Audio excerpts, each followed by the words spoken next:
बच्चों, welcome to गणित classes.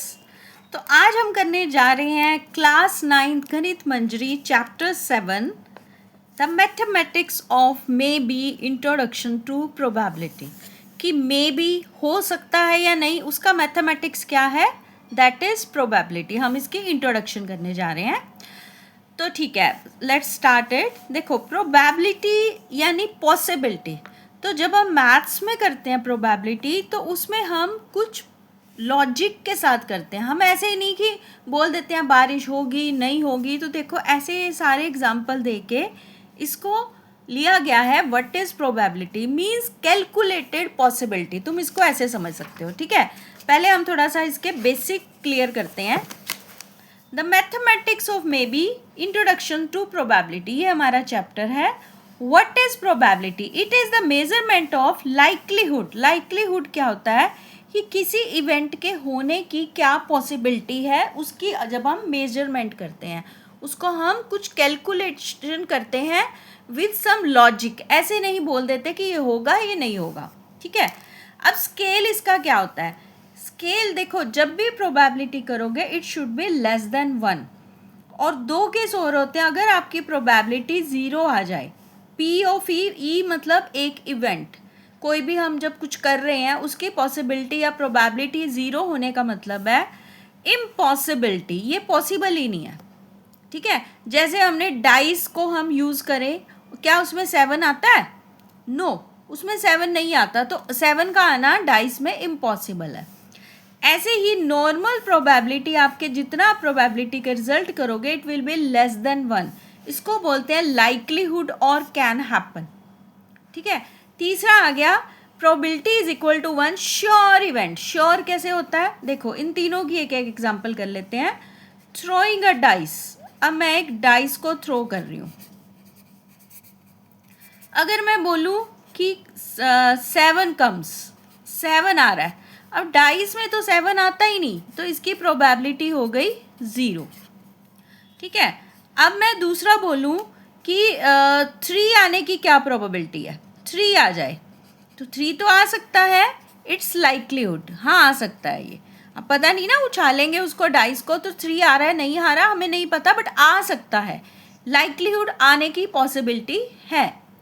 तीसरा केस है, हम कहते हैं कि लेस देन 6, कोई भी नंबर आ जाए less than 6, positive number less than 6 आए, तो ये तो श्योर ही है, पक्का ही आएगा। जब प्रोबेबल हम लेस देन और इक्वल भी बोल सकते हैं, लेस देन और इक्वल टू 6, 6 या 6 से छोटा नंबर आ जाए तो वो तो आएगा ही आएगा जब हम डाइस को उछालेंगे। तो ये तो श्योर इवेंट है। तो इसकी 0, इसकी लेस देन 1 और इसकी इक्वल 1, ये 3 केसेस हो गए जिसको हम करते हैं प्रोबेबिलिटी में। ठीक है, अब 2 चीज़ें हम और समझते हैं, एक है एक्सपेरिमेंटल, एक है थ्योरेटिकल। देखो, अब हमने एक डाइस को थ्रो किया। ठीक है, मैं एक डाइस को 3 बार थ्रो कर रही हूँ। तो एक बार आया 1, फिर आ गया 3 और फिर आ गया 3। तो मेरा 3 2 बार आ गया। ये मैंने कैसे किया? एक्सपेरिमेंट से। ठीक है, और तो इसका फॉर्मूला क्या है? Number of time the event occurred and upon total number of trial. अब मैं अगर 3 की प्रोबेबिलिटी निकाल रही हूँ, मेरा 3 कितनी बार आया है? 2 टाइम।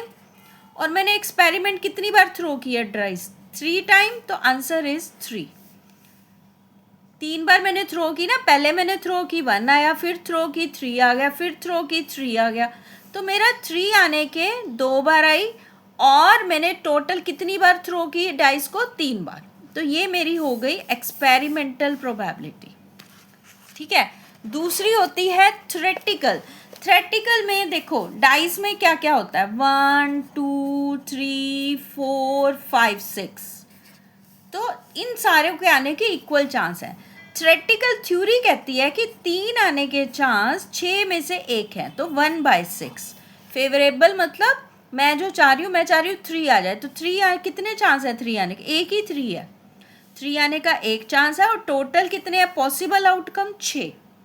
तो this is the difference between experimental, जब हम एक्सपेरिमेंट करते हैं, और दूसरा थ्योरेटिकल जो हम ऐसे ही बोलते हैं। एक और एग्जांपल कर लेते हैं, थ्रोइंग अ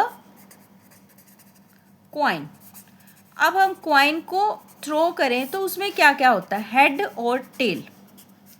अब मैंने कॉइन को 3 बार टॉस कर लिया, मैंने 3 बार फेंका, तो मेरा हेड आ गया, फिर हेड आ गया, फिर टेल आ गया।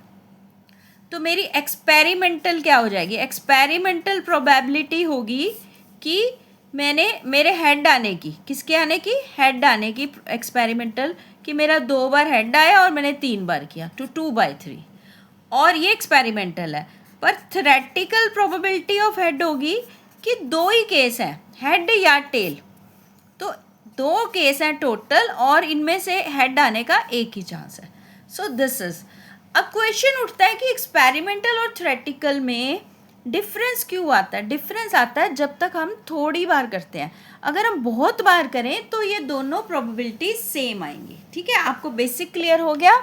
अब हम चलते हैं फर्स्ट एक्सरसाइज की तरफ, 7.1।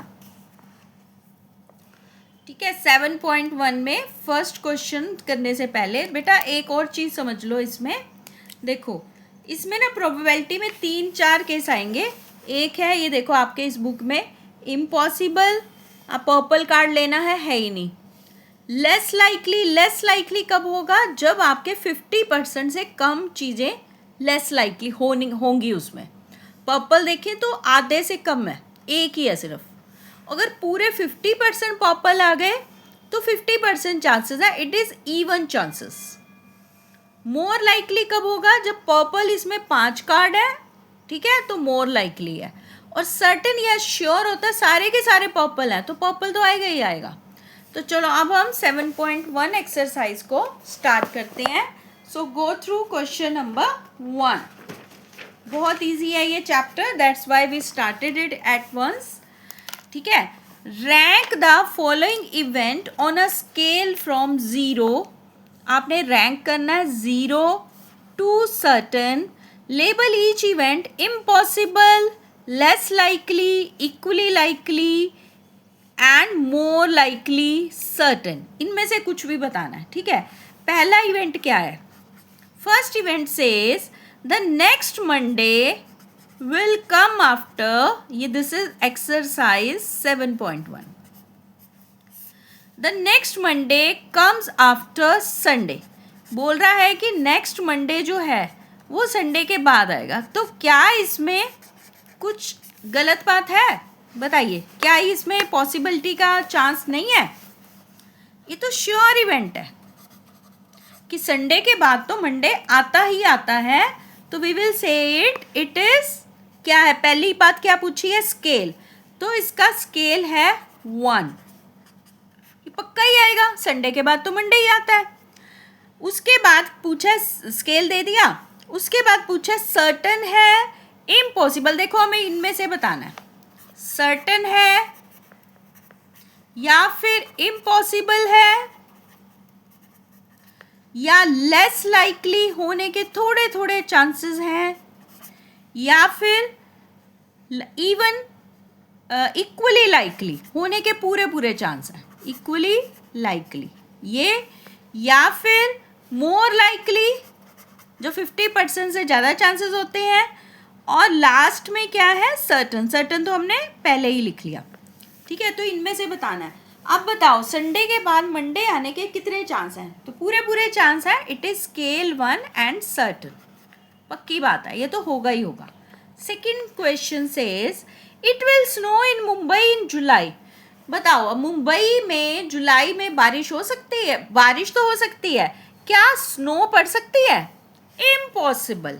तो इसका स्केल क्या होगा, इम्पॉसिबल का स्केल होता है 0, और ये इवेंट कौन सा हो गया, इम्पॉसिबल, हो ही नहीं सकता, इम्पॉसिबल है। ठीक है, third says an elephant will walk through your classroom today. आपकी क्लास में आज एलिफेंट आ जाएगा, हो सकता है। देखो स्कूल्स आर स्ट्रक्चर्ड, स्कूल ऐसी जगह बने होते हैं अर्बन एरिया में, को तो इसमें क्या क्लास में हमारी एलिफेंट आ सकता है, नो, इम्पॉसिबल। इम्पॉसिबल का स्केल क्या होता है, 0, हो ही नहीं सकता, scale is 0। Fourth part it says you will greet at least one friend at school tomorrow, कि आप स्कूल में गए तो आपको एक फ्रेंड ने हेलो किया, आपके फ्रेंड ने। तो अब जब आप स्कूल का जा रहे हो तो उसमें क्या चांस है बताओ? सर्टन पक्का मिलेगा आपका फ्रेंड जैसे ही आप स्कूल में एंटर करते हो? नहीं नहीं, मिले ही नहीं सकता, इम्पॉसिबल, बहुत कम चांस है। इक्वली लाइकली या मोर लाइकली, तो इसके आने के चांस है मोर लाइकली। मोर लाइकली क्यों है? क्योंकि अगर हम स्कूल में एंटर करेंगे कोई ना कोई तो हमारा फ्रेंड हमें मिलेगा ही मिलेगा, ये तो श्योर है, क्योंकि स्कूल में ही तो हमारे सारे फ्रेंड होते हैं, हम कहाँ पे मिलते हैं अपने फ्रेंड्स को? More likely. तो इसका स्केल है लेस देन 1। लेस देन 1 क्यों? कि अब पक्का नहीं पता ना कि जाते ही मिलेगा कि नहीं, सर्टन नहीं कह सकते, हम सर्टन नहीं कह सकते कि हमने स्कूल में एंटर हुए हमारा फ्रेंड हमें सामने दिख गया, मिलने के पूरे चांसेस हैं। तो जिसकी प्रोबेबिलिटी के लेस देन 1 हम श्योर नहीं होते तो लेस देन 1 कर देते हैं, ठीक है। इसमें मोर लाइकली हम वर्ड यूज़ कर सकते हैं। तो ये देखो बच्चे, ये हमारी हो गई exercise 7.1। It was more over it was oral, बस आपको मैंने फिर भी लिख के इसके बता दिए। अब हमारी थ्योरेटिकल और एक्सपेरिमेंटल प्रोबेबिलिटी की डेफिनेशन आ गई, जो मैं आपको पहले ही बता चुकी हूँ, ठीक है। अब हम करते हैं exercise 7.2। Let's start it. Very easy chapter, थोड़ा सा इसको फास्ट करके हमें और चैप्टर्स के लिए भी टाइम मिल जाएगा। This is exercise 7.2। Now let's do first question. What it says, a teacher mixes a large bag of sweet. तो एक लार्ज बैग है स्वीट का, ठीक है, ये ले लेते हैं large bag. Different colours and random selects a sample of 30 sweets. तो इस बैग में ना डिफरेंट कलर्स की स्वीट हैं। कौन कौन सी हैं? रेड, बहुत सारी रेड स्वीट्स हैं इसमें, ठीक है। और क्या है इसमें? ग्रीन, तो ग्रीन भी बना लेते हैं, इसमें ग्रीन स्वीट्स भी हैं, बॉल भी आ सकती हैं, ठीक है। और क्या है इसमें? येलो, येलो स्वीट्स भी हैं, तो थोड़ी सी हम इसमें येलो भी ऐड कर लेते हैं, ठीक है। येलो हो गया। एंड ब्लू, कुछ ब्लू भी हैं, तो हमने इसमें थोड़ी सी ब्लू भी ऐड कर ली, ठीक है। ये आपको बनाना नहीं है, I am just showing you for imagination, ठीक है। ये एक बैग पड़ा है। Now what it says, randomly select a sample of. तो सैंपल कितनी स्वीट्स है? टोटल स्वीट्स कितनी है? टोटल स्वीट्स हैं हमारे पास इस बैग में 30। She counts the number of sweets of each colour. तो आप देखो रेड कितनी है इसमें, रेड कितनी दे रखी है क्वेश्चन में, देखिए 10। ग्रीन, ग्रीन कितनी है इसमें? 8। येलो कितनी है? 7। एंड ब्लू आर 5, ठीक है। ये सारी हमने मेंशन कर ली। Now the first part says, first part में क्या है? Calculate the probability that a randomly picked sweet from the sample is green. हमने एक इसमें से स्वीट निकाली, एक ग्रीन होनी चाहिए, तो हम कौन सा कर रहे हैं? एक्सपेरिमेंटल, ठीक है। तो प्रोबेबिलिटी ऑफ ग्रीन, एक्सपेरिमेंट में क्या होता है कि हमारा, आपने एक ही फॉर्मूला याद कर लो, नंबर ऑफ फेवरेबल आउटकम्स, हमेशा आपको यही फॉर्मूला लिखना है, अपॉन टोटल आउटकम्स। हमने कितनी बार, हमारे पास कितनी चीज़ें हैं टोटल, ठीक है। तो हम चाह रहे हैं ग्रीन आए। ग्रीन कितनी है हमारे पास? स्वीट 8, और टोटल कितनी है? 30। 30 है ना, ये देखो क्वेश्चन में था टोटल 30 स्वीट्स हैं, ठीक है। इसको कैंसिल कर लो, 4/15। तो इसको आप डेसिमल में कन्वर्ट कर दो, 4 को बीच में रख के 15 से डिवाइड करेंगे, तो 15 2 ज़ा 30 एंड 15 6 ज़ा 90। तो आपने 2 प्लेसेस तक करके इसको छोड़ देना है। इट इज़ 0.26 इसका आंसर आ गया, ठीक है। ये हो गया हमारा, कौन सा पार्ट हो गया? First. Now what he says in second part, he says if there are 600 sweet in total in large bag. तो चलो हमने बैग में अब कितनी स्वीट्स डाल दी? 600। Estimate how many are more likely to be yellow. कहते हैं येलो कितनी आएंगी, ठीक है। मोर लाइकली मतलब उसके तुमने प्रोबेबिलिटी निकालनी है based on the sample result. अब स्वीट्स कितनी हो गई हैं हमारी? टोटल 600, ठीक है। सेकेंड पार्ट कर रहे हैं अब। अब टोटल स्वीट्स हो गई हैं 600, ठीक है। हमें एग्जैक्ट येलो नहीं बताई हैं, तो हमें सैम्पल स्पेस यही वाला यूज़ करना है जो हमारे पास है। तो हम इसी सैम्पल स्पेस में पहले येलो की प्रोबेबिलिटी निकालेंगे कि येलो कितनी है। तो इसी सैम्पल स्पेस में येलो कितनी है, देखो 7, और टोटल कितनी थी सैम्पल में 30, 7/30। तो अब हमें देखना है 600 में, तो हम लिखेंगे, तो यहाँ पे probability of yellow in 600 sweets. तो 600 में निकालने के लिए 7/30 इंटू 600, ये इसमें हमने जो हमारी इसमें आई है सैम्पल में, और टोटल से आपने इसको मल्टीप्लाई कर देना है। ये एक्चुअली प्रोबेबिलिटी नहीं है, इसमें येलो बतानी है कितनी है। This is 140, 27 140, this is our second part, ठीक है। अब चलो करते हैं इसका क्वेश्चन नंबर 2।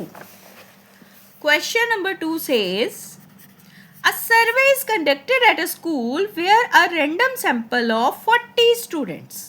तो number of students in sample, sample क्या होता है, देखो सैम्पल ये होता है क्योंकि कुछ किसी भी चीज़ का अगर हमने कोई डाटा लेना है तो हम थोड़े से लोगों पे कर लेते हैं और फिर उसको हम बड़े पे डिसाइड कर लेते हैं।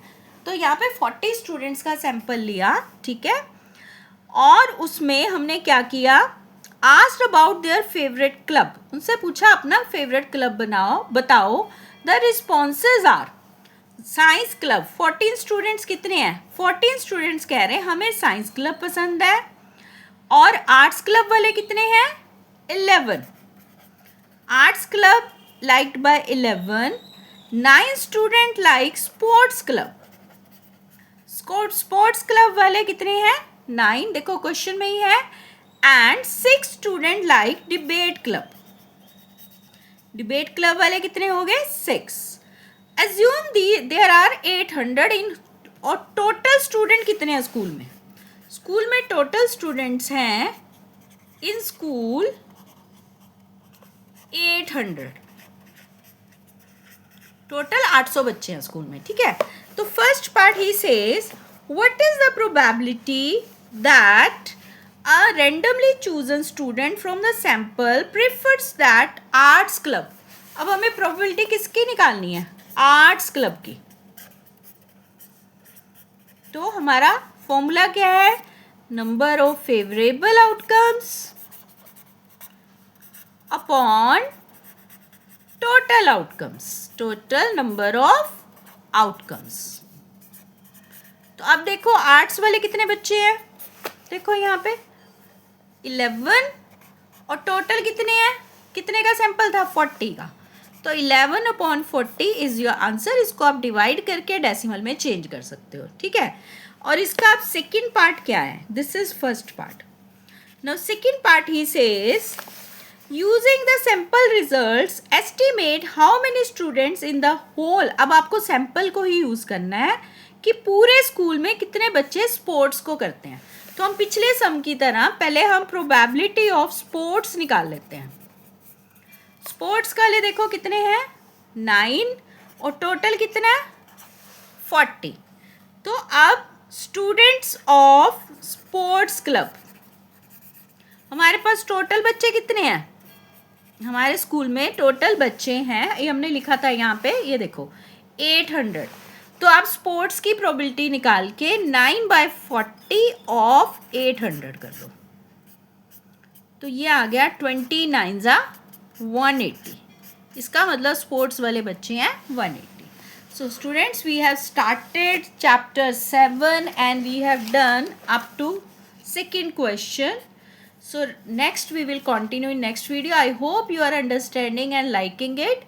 If you have some suggestion that this chapter you want, kindly write in comment section. That's all for today. Bye bye. Keep liking Ganit classes. Bye bye.